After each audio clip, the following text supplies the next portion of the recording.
ଶୁଭେଚ୍ଛା ଶୁଭକାମନା। ଆଜି ହେଉଛି ଆମ ସମସ୍ତ ପାଇଁ ସତରେ ଏକ ଗର୍ବର ଦିନ।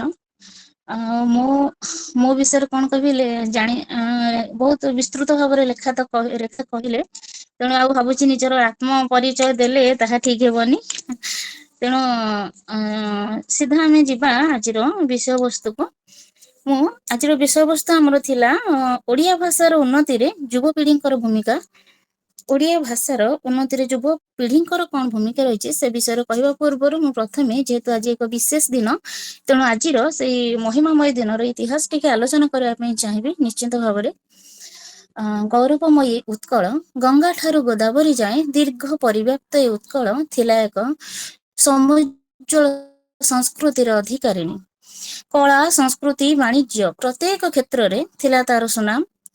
ଏ ମାଟିର ସାଧବ ପୁଅ ଜାଭା, ସୁମାତ୍ରା, ବାଲି ଓ ବୋର୍ନିଓ ଆଦି ଦ୍ୱୀପକୁ ବାଣିଜ୍ୟରେ ଯାଇ ବୋହି ଆଣୁଥିଲା ଅମାପ ଧନରତ୍ନ। ଶହ ଶହ ବୀର ପୁରୁଷଙ୍କୁ ତା କୋଳରେ ସେ ଜନ୍ମ ଦେଇ ଅଶେଷ ଗୌରବର ଅଧିକାରିଣୀ ସାଜିଥିଲା।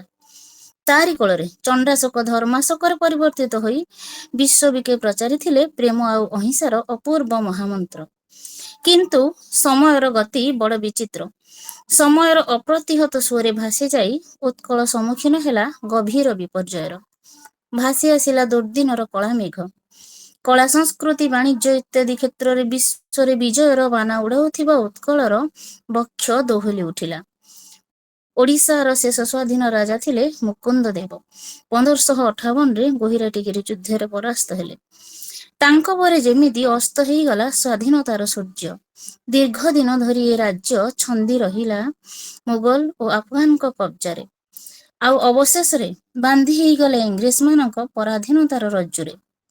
ଶୁଣିଲେ ଖୁବ୍ ଦୁଃଖ ଲାଗେ, ନିର୍ମମ ଇଂରେଜ ମାନଙ୍କୁ ହାତ କରି କିଛି ଅଣ ଓଡ଼ିଆ ଗୋଷ୍ଠୀ ଓଡ଼ିଶା ଓ ଓଡ଼ିଆ ଭାଷାକୁ ବିଲୋପ କରିଦେବାର ହୀନ ଚକ୍ରାନ୍ତରେ ଲାଗି ପଡ଼ିଲେ। ବୀର ପ୍ରସବିନୀ ଏ ଉତ୍କଳ ମାଟି, ଶହ ଶହ ବୀର ପୁରୁଷଙ୍କୁ ଜନ୍ମ ଦେଇ ଏ ମାଟି ହୋଇଛି ଧନ୍ୟା। ଜନ୍ମ ମାଟିର ଏ ଦୁର୍ଦ୍ଦଶାକୁ ଦେଖି ସେମାନେ ଚୁପ୍ ରହନ୍ତେ କିପରି? ଏ ନେଇ ଗର୍ଜି ଉଠିଲା ତୀବ୍ର ପ୍ରତିବାଦର ସ୍ୱର। ଉତ୍କଳ ଗୌରବ କୁଳବୃଦ୍ଧ ମଧୁସୂଦନ ଉତ୍କଳ ସମ୍ମିଳନୀର ପ୍ରତିଷ୍ଠା କରି ସମଗ୍ର ଓଡ଼ିଆମାନଙ୍କୁ ଏକଜୁଟ କରିବାରେ ଲାଗି ପଡ଼ିଲେ। ଓଡ଼ିଶା ମାଟିର ବହୁ ବରପୁତ୍ର ଏଥିରେ ଅଂଶଗ୍ରହଣ କରି ଆନ୍ଦୋଳନକୁ ଆଗେଇ ନେବାକୁ ସାହାଯ୍ୟ କଲେ। ସେମାନଙ୍କ ମଧ୍ୟରେ ମହାରାଜା କୃଷ୍ଣଚନ୍ଦ୍ର ଗଜପତି, ଫକୀରମୋହନ ସେନାପତି, ଗୌରୀଶଙ୍କର ରାୟ ଓ ଗୋଦାବରୀଶ ମିଶ୍ର ଆଦିଙ୍କ ନାମ ବିଶେଷ ଉଲ୍ଲେଖଯୋଗ୍ୟ ଅଟେ। ଏତଦ୍ଭିନ୍ନ ଶ୍ରୀ ରାମଚନ୍ଦ୍ର ଭଞ୍ଜଦେଓ, ଗୋପବନ୍ଧୁ ଦାସ, ପଣ୍ଡିତ ନୀଳକଣ୍ଠ ଦାସ, ଗଙ୍ଗାଧର ମେହେର, ବିଚିତ୍ରାନନ୍ଦ ଦାସ ଆଦିଙ୍କ ନାମ ମଧ୍ୟ ଉଲ୍ଲେଖଯୋଗ୍ୟ ଅଟେ। ପରିଣାମ ସ୍ୱରୂପ ଏହି ଯୋଗଜନ୍ମା ମହାପୁରୁଷଙ୍କ ଉଦ୍ୟମ ସଫଳ ହେଲା। 1936 ମସିହା ଅପ୍ରେଲ ମାସ 1 ତାରିଖ ଦିନ ଓଡ଼ିଶା ଲାଭ କଲା ଏକ ସ୍ୱତନ୍ତ୍ର ରାଜ୍ୟର ମାନ୍ୟତା। ଯଦିଓ 1932 ଡିସେମ୍ବର 24 ତାରିଖରେ ସାମୁଏଲ ହୋର ଓଡ଼ିଶାକୁ ସ୍ୱତନ୍ତ୍ର ରାଜ୍ୟ ବୋଲି ଘୋଷଣା କରିଥିଲେ, ତଥାପି ପୂର୍ଣ୍ଣ ଭାବରେ ସ୍ୱାଧୀନତା ଲାଭ କଲା ଏପ୍ରିଲ 1936ରେ। ସମଗ୍ର ଭାରତ ବର୍ଷରେ ଓଡ଼ିଶା ହେଲା ପ୍ରଥମ ଭାଷାଭିତ୍ତିକ ରାଜ୍ୟ।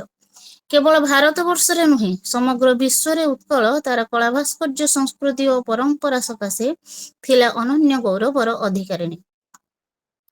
ତାର ଅନନ୍ୟ ପ୍ରାକୃତିକ ସୌନ୍ଦର୍ଯ୍ୟ ଯୁଗେ ଯୁଗେ ଚକିତ କରିଛି ବିଶ୍ୱବାସୀଙ୍କୁ, ବିମୋହିତ କରିଛି କବି, ଲେଖକ, ଭାବୁକ ଓ ଦାର୍ଶନିକ ମାନଙ୍କୁ।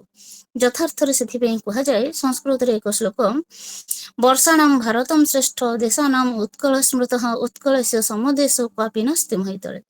ସମଗ୍ର ବିଶ୍ୱରେ ଭାରତ ଶ୍ରେଷ୍ଠ ଏବଂ ଭାରତରେ ଉତ୍କଳ ଶ୍ରେଷ୍ଠ ଅଟେ। ଉତ୍କଳ ସମଦେଶ ଏହି ମହୀତଳେ ଆଉ କେଉଁଠି ନାହିଁ। ଗଭୀର ଦୁଃଖ ଓ ପରିତାପର ବିଷୟ ଏହି ଯେ ଉତ୍କଳ ତାର ପୂର୍ବଶ୍ରୀ ହରାଇ ବସିଛି। ଉତ୍କଳୀୟ ମାନଙ୍କ ମନରୁ ଏ ଉତ୍କଳ ପ୍ରତି ଅନୁରାଗ ଯେମିତି କମିବାରେ ଲାଗିଛି। ସ୍ୱାର୍ଥଲିପ୍ସ ମଣିଷ ଭୁଲି ଯାଉଛି ଏ ଉତ୍କଳ ପ୍ରତି ତାର କର୍ତ୍ତବ୍ୟ କଣ। ସତେ ଯେମିତି ସେ ଆଜି ଜଡ଼, ଅଥର୍ବ ଆଉ ପଙ୍ଗୁ। ଏଣୁ ଗଭୀର ଦୁଃଖର ସହ ମଧୁସୂଦନ ଦାସ ଲେଖିଛନ୍ତି, ତୁପରା ବୋଲାଉ ଉତ୍କଳ ସନ୍ତାନ ତେବେ କିମ୍ପା ଏତେ ଭୀରୁ, ତୋହର ଜନନୀ ରୋଦନ କରିଲେ କହିବାକୁ କିମ୍ପା ଡରୁ। ଦୁଃଖର ସହିତ କହିବାକୁ ପଡୁଛି, ଆଜି ଅନ୍ୟ ରାଜ୍ୟ ଗୁଡ଼ିକ ଅପେକ୍ଷା ଆମେ ବହୁତ ପଛରେ ରହିଯାଇଛନ୍ତି। ଆମର କେତେକ ପଛରେ ଆନ୍ଧ୍ରପ୍ରଦେଶ ଗଠିତ ହୋଇ ଆମଠାରୁ ଆଗୁଆ ଅଟେ।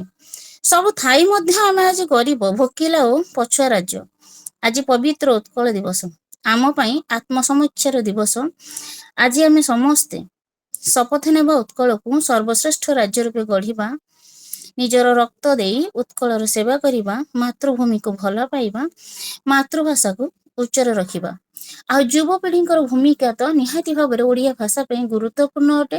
ଯୁବକ ହେଉଛନ୍ତି ଏ ଦେଶର ଜାଗ୍ରତ ପ୍ରହରୀ। ଯୁବକ ଯଦି ନ ଜାଗିବ ତାହେଲେ ଦେଶ ପଛେଇ ଯିବ।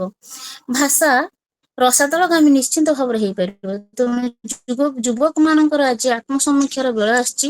ଭାବିବା କଥା ଯେ ଆମ ଭାଷା ବଞ୍ଚିଲେ ଆମେ ବଞ୍ଚିବା। ସେଥିପାଇଁ କହିଥିଲେ ଉଚ୍ଚ ହେବା ପାଇଁ କର ଯେବେ ଆଶା, ଉଚ୍ଚ କର ଆଗେ ନିଜ ମାତୃଭାଷା। ତେଣୁ ଭାଷାକୁ ପ୍ରଥମେ ଆମକୁ ଉଚ୍ଚ କରିବା ପାଇଁ ପଡିବ। କେମିତି ଆମେ ଉଚ୍ଚ କରିବା?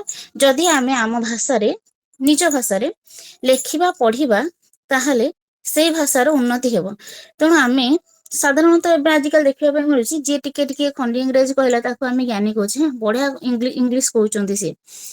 କଥା କଥାରେ ଯଦି ଇଂରାଜୀ ତମ ପାଟିରୁ ନ ବାହାରେ ତାହେଲେ ନିହାତି ମୂର୍ଖ ବା ଗାଉଁଲି ଟାଏ ବୋଲି କୁହାଯାଉଛି।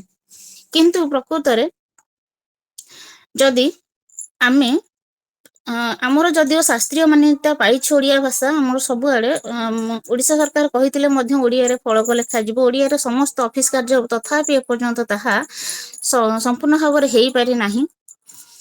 ଯେତେ ଆମେ ଓଡ଼ିଆରେ ଲେଖିବା ପଢିବା, ତାହେଲେ ଆମର ଶବ୍ଦକୋଷର ମଧ୍ୟ ବୃଦ୍ଧି ଘଟିବ। ତେଣୁ ଏଥିପାଇଁ ଆମ ଯୁବକ ମାନଙ୍କୁ ଆଗକୁ ଆସିବା ପାଇଁ ପଡିବ। ନିହାତି ପ୍ରତିଦିନ କିଛି ନା କିଛି ନୂତନ ସୃଷ୍ଟି କଲେ ସେ ସୃଷ୍ଟି ଆଧାରରେ ହିଁ ଆଗକୁ ଆମେ ଯିବା। ତେଣୁ ଯୁବକ ମାନଙ୍କ ପ୍ରତି ମୋର ଆହ୍ୱାନ ରହିବ, ଯେତେ ସମ୍ଭବ ଯାହା ବି ହଉ ଏତେ କ୍ଲିଷ୍ଟ ଶବ୍ଦ ନ ହଉ, ସରଳ ସହଜ ବୋଧଗମ୍ୟ ଭାଷାରେ ଯଦି ଆମେ ଲେଖି ଚାଲିବା, ତାହେଲେ ଆମ ଓଡ଼ିଆ ସାହିତ୍ୟର ଅଭିବୃଦ୍ଧି କଳେବର ନିଶ୍ଚିନ୍ତ ଭାବରେ ବଢିବ। ଧନ୍ୟବାଦ। ଆଜି ଏହି ଆସରରେ ମତେ ମୁଖ୍ୟ ଅତିଥି ରୂପରେ ଡାକିଥିବାରୁ, ଯଦିଓ ମୁଁ ଭାବିନି କେବେ ମୋର ଯୋଗ୍ୟତା ଅଛି ମୁଖ୍ୟ ଅତିଥି ହେବା ପାଇଁ, ମୁଁ ସବୁବେଳେ ଛୋଟ ପିଲାଟିଏ ହେଇକି ରହିବା ପାଇଁ ଚାହେଁ। ଭଲ ଲାଗେ ମତେ କିଛି ଶିଖିବା ପାଇଁ। ଜୀବନର ପ୍ରତି ମୁହୂର୍ତ୍ତ ଶିକ୍ଷା କରିବାର ଅଛି। ଆଉ ଆମ କଲମ ପରିବାର ଏମିତି ଏକ ପରିବାର ଯିଏକି ମୋ ସାହିତ୍ୟ ଜୀବନର ପ୍ରଥମ ପ୍ରେରଣା। ପ୍ରଥମ ମୋର ସାହିତ୍ୟ ଯଦି ଲୋକଲୋଚନକୁ ଆସିଥାଏ, ତାହେଲେ ଏହି ଆମ କଲମ ଜରିଆରେ ମତେ ଏତେ ଯଦିଓ ଆଜି କିଛି ବି ସୁନାମ ମିଳିଥାଏ, ତାହେଲେ ହିଁ ଆମ କଲମ ପରିବାର ହିଁ। ସେଥିପାଇଁ ମୁଁ ତାକୁ ଧନ୍ୟବାଦ ଦେବି। ଏଇ ପରିବାର ମତେ ସବୁବେଳେ ନିଜର ହିଁ ଲାଗେ। ମୁଁ କେବେ ଭାବିନି ଯେ କି ଅପରିଚିତ ବୋଲି।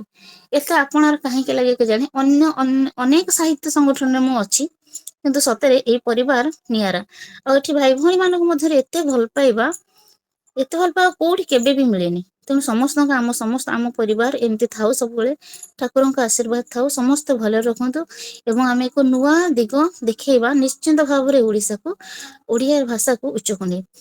ଧନ୍ୟବାଦ। ଧନ୍ୟବାଦ ଦିଦି, ଧନ୍ୟବାଦ। ବହୁତ ସୁନ୍ଦର